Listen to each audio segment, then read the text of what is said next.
Hello दोस्तों, आज की कहानी है राखी स्पेशल। रिमझिम अपनी सासू माँ के साथ बाजार गई हुई थी अपनी नंद छवि के लिए साड़ी और कुछ गहने लेने। सासू माँ रिमझिम से बड़े प्रेम भाव से बोली, बहू एक साड़ी तुम भी ले लो, साथ ही कुछ गहने भी। रिमझिम एक साड़ी को हाथ लगाते हुए बोली, नहीं मम्मी जी, मुझे क्या करना है इनका, मेरे पास पहले से ही बहुत पड़े हैं, क्या करूंगी लेकर, बोलकर दुकान से बाहर चली जाती है। पीछे से थोड़ी देर में सासू माँ भी सारा सामान लेकर निकल जाती हैं। थोड़ा आगे बढ़े तो रिमझिम की नजर एक दुकान पर जा रुकी। वह उस दुकान को बड़े प्यार और अरमानों के साथ देख रही थी। रिमझिम की सास समझ जाती है कि रिमझिम की आंखें नम हो गई हैं। राखी की दुकान देखकर सासू माँ बोली, रिमझिम बेटा, तुम्हें कोई सी राखी पसंद हो तो रख लो। रिमझिम ने एक प्यारी सी राखी बुझे मन से लेकर रख लेती है। घर पहुंचकर रिमझिम अपने कमरे में जाकर अलमारी खोलकर एक डिब्बा निकालती है। उसे खोलकर उस लाई हुई राखी को रख देती है। तभी रिमझिम का बेटा रुद्र कमरे में आता है। राखी देख बोला, मम्मा क्या इस बार आप भी राखी बांधने जाओगी मामा जी को?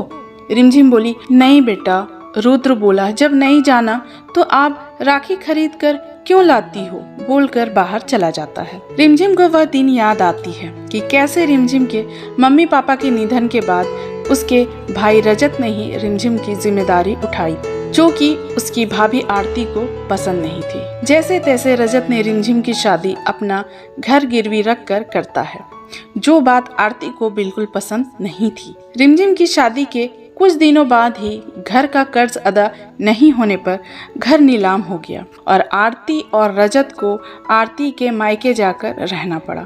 तब से ही आरती रिमझिम को रजत से दूर कर देती है।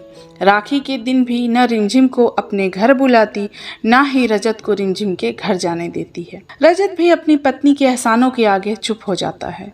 आज पूरे 6 साल हो गए थे। 6 सालों से रिमझिम हर बार राखी खरीदती है और उस बॉक्स में रख देती है कि कभी तो मेरा भाई आएगा और मैं सारे राखी उसे बांध दूंगी। अमन रिमझिम का पति कमरे में आता है। हाथों में राखी देख बोला, रिमझिम कल राखी है, एक काम करो, अभी रजत भैया को फोन करो और उन्हें बुलाओ। रिमझिम घबराते हुए बोली, नहीं नहीं, भाभी को अच्छा नहीं लगेगा। अमन बोला, रुको मैं ही फोन करता हूँ, बोल रजत का नंबर डायल करता है। पूरी घंटी जाती है पर फोन नहीं उठा। अमन बोला, एक बार और। फिर से फोन किया, पूरी रिंग जा रही थी। फोन कटने ही वाला था कि उधर से आवाज आई, हेलो। रिमझिम बड़ी मुश्किल से भैया बोली। रजत खुश होते हुए बोला, मेरी बहन कैसी है तू? मुझे माफ करना बहना, तेरा बड़ा भाई होकर भी तेरे लिए कुछ नहीं कर पा रहा हूँ। इस भाई बहन के पावन त्योहार पर भी तुझसे मिल नहीं पाता। तेरा मायका ही खत्म कर दिया मैंने, बोलकर रो पड़ा। रिमझिम बोली, नहीं भाई, ऐसा मत बोलिए, आप तो मेरे दिल में हो, आप ही तो मेरे माँ बाप सब कुछ हो। तभी रजत के पीछे से आवाज आई, कौन है फोन पर? किसका फोन आया है रजत? रजत हड़बड़ाते हुए बोला, वो मेरे दोस्त का। आरती बोली, दोस्त है तो ठीक है, और अगर तुम्हारी बहन हुई तो उसे बोल दो मेरे घर आने की या मेरे पति को बुलाने की हिम्मत की तो ठीक नहीं होगा। यह सुनते ही रिमझिम झट से फोन कट कर देती है और अमन से लिपट कर रोने लगती है। फोन स्पीकर पर था जिससे आरती की सारी बातें अमन और कमरे के बाहर खड़ी सास दोनों सुन लेती हैं। अमन रिमझिम को चुप कराता है। आज राखी का दिन था। रिमझिम बहुत लगन से तैयारी कर रही थी क्योंकि उसकी नंद छवि आने वाली थी राखी बांधने पर। रिमझिम के चेहरे की उदासी उसकी सास साफ साफ देख सकती थी। तभी दरवाजे की घंटी बजी। माँ जी ने दरवाजा खोला तो सामने बेटी छवि और दामाद अंकित दोनों खड़े थे। उन्हें अंदर बुलाया, बैठाया। रिमझिम मुस्कुराते हुए नंद से गले मिलते हुए पूछी, कैसी हो दीदी आप? छवि बोली, अच्छी हूँ। जीजा जी आप कैसे हो? अंकित बोला, बस आपके सामने खड़ा हूँ। रिमझिम चाय नाश्ता लगाती है। छवि भी अपनी भाभी की उदासी समझ गई थी।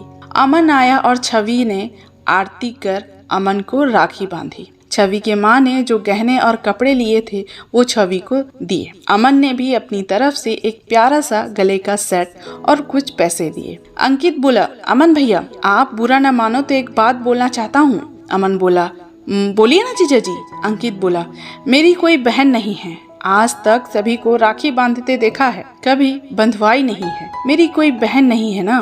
रिमझिम भाभी को अपनी बहन बना लूं? छवि बोली, हाँ भैया, मुझे भी एक नंद मिल जाएगी और इनको अपनी बहन। भाभी को भी भाई के लिए तड़पते देखा है। ये सुनते ही रिमझिम की आंखों से एकाएक आंसू बहने लगे। माँ जी बोली, बिल्कुल बना लीजिए दामाद जी, मेरी रिमझिम को भाई की बहुत जरूरत है और आप जैसा भाई पाकर तो वो धन्य हो जाएगी और आपको भी बहन की कमी पूरी हो जाएगी। 1 मिनट बोल माँ जी अपने कमरे से रिमझिम को वही साड़ी लाकर दी जो वह दुकान पर देख रही थी। रिमझिम अपनी सास के गले लगती है, फिर तैयार होकर अंकित को रोते हुए राखी बांधती है। इस तरीके से रिमझिम की जिंदगी में जो भाई की कमी थी वह अंकित पूरा करता है। तो दोस्तों, आप लोग बताइए अंकित ने सही किया या गलत? कमेंट करके ज़रूर बताइए। मेरे चैनल को लाइक, शेयर और सब्सक्राइब कीजिए। अपना प्यार यूं ही देते रहिए मुझे। मिलते हैं अगली वीडियो में, तब तक के लिए बाय बाय।